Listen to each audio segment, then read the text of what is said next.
There's a reason the reaction to this finding has been to treat it as excessive, improper, and almost vulgar, frankly. Not because the arguments are incoherent, but because it violates an unspoken rule.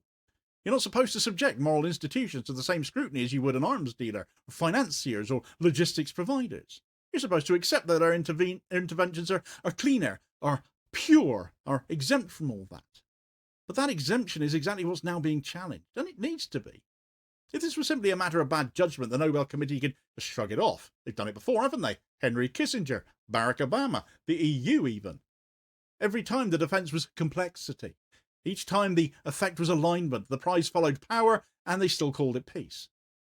And we've seen this pattern before, and it matters because it strips away the excuse that this is an isolated lapse. When the prize went to Henry Kissinger, the bombing had not stopped, and the architecture of violence remained intact. When it went to Barack Obama, it arrived before drone warfare expanded, not after it curtailed. When it went to the European Union, it did so while borders hardened, migrants were externalised, and violence was subcontracted beyond sight. Each and every time, the defence was still complexity, though. Each time the effect was alignment. The prize followed power, and then they called it peace. What has changed is not the behaviour, but the confidence with which it's now carried out. The language of peace has become adjusted to accommodate coercion.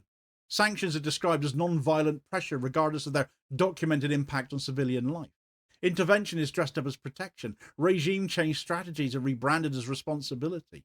The vocabulary shifts just enough to preserve moral comfort while the underlying mechanism stays the same.